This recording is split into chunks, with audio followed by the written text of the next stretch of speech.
You ever hear that saying, you don't own a cat owns you? Well, I'd like to think that it's not entirely the case, but my cats wake me up each morning, they scream for attention, they demand to be petted in certain ways and at certain times, they control who sits on which pieces of furniture, and of course, they require a lot of cleaning, tidying, and household management, as we have recently learned. Of course, all for their pursuit of their own comfort and pleasure. And if things aren't just so, well, we find out about it. October 29th is National Cat Day, and to honor this, Molly and Paisley have clearly communicated to me that they would like for me to share the following tips with you on how humans should be taking care of their cats. So for all of you cat owners, lean in, because if cats could talk, here's what they tell you in plain English. Please, she says, wash my food and water bowls after each meal. I know a lot of messy people, but I know for sure that even the messiest of ladies and germs will not eat on a dirty dish. Your cat happens to be extremely finicky about cleanliness, and a dirty plate or bowl smells and just makes food and water rather unappetizing. ICYMI, a domestic cat has a sense of smell that's 14 times stronger than a human and average over 200 million olfactory receptors. Hello! So aside from smelling rank, dirty dishware can also breed bacteria, which can make kitties sick and make your house smell too. We put ours in the dishwasher or hand wash them before a meal is served. Also, have you ever observed a cat eating? They don't exactly follow the rules of dining engagement, and they often spill food. So find a small placemat or a piece of shelf liner that can sit under the food and water bowl and will trap and contain food and water spills. Oh yeah, okay. She says, I'd really like my toys to be clean. Now, I know you've got a lot going on during the day, but do you ever take a moment to stop and think about just how gross your cat's toys are? I seriously do, and it's nasty.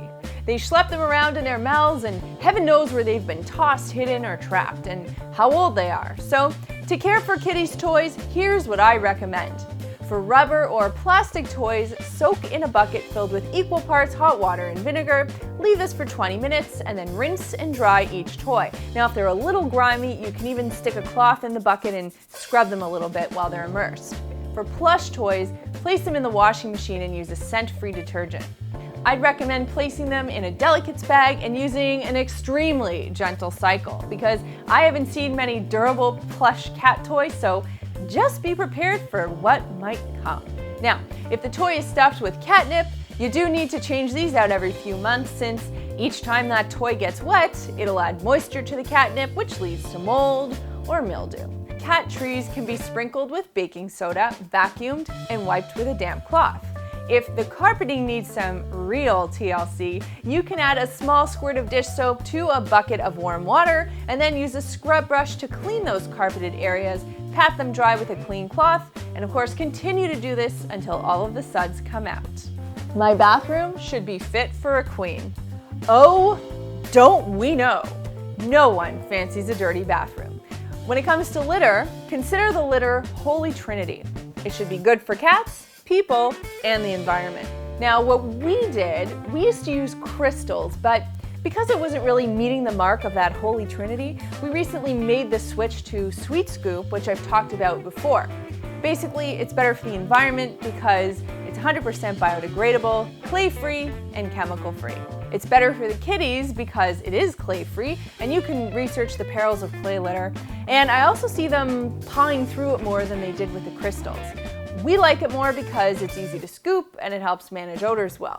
It's actually kind of cool if you can say that about litter. The enzymes in the wheat react to the cat waste and eliminate the odors, and also the fact that wheat is starchy, it causes it to clump well, which has made scooping a lot easier. A couple of litter issues to address really quick. As with all litters, it can fall out of the litter box no matter how hard you try, so what we've done is placed a boot tray under the litter box and stay on top of the sweeping.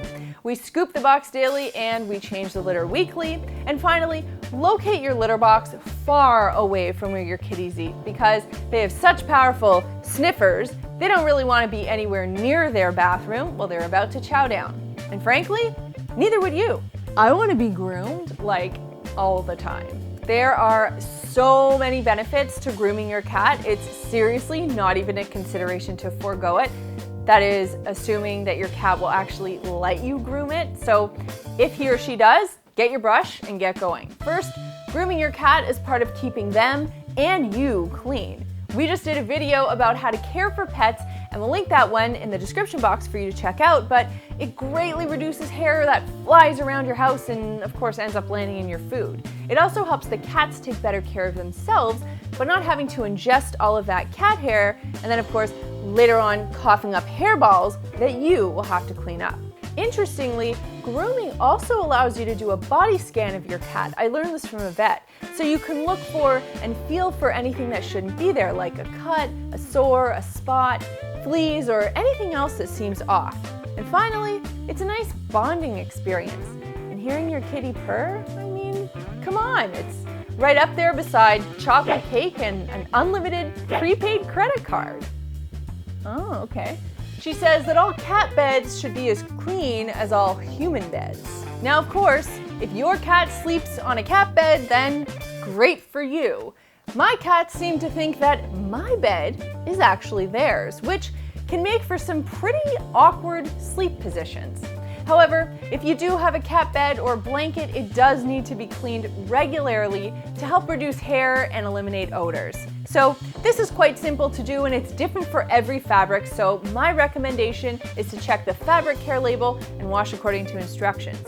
Generally, I recommend using a scent-free and a dye-free detergent and to wash on a gentle cycle. So for me, Molly, who's clearly busy cleaning herself, Paisley, who knows where she is, and Chad, who's behind the camera, we want to wish you a very happy National Cat Day. Take good care of your kitties, and they'll be sure to control you for years to come. Do you have a cat? If so, tell me about him or her, and share his name and breed and quirks in the comment box below. I could read about kitties for hours, and also feel free to tag me in a kitty photo on Instagram @MelissaMaker. There's a button down there that lets me know you care, so click it if you liked this video. Also remember to subscribe, not only to see more cat cameos, but to begin your journey to a cleaner life. Thanks so much for watching, and we'll see you next time. We want to extend a heartfelt thank you to our friends at Swheat Scoop for teaming up with us on this project. Don't forget to tell me about your kitty cat in the description box below, and happy National Cat Day. Please give your kitty some extra treats and a scratch right over here from me. See you next time.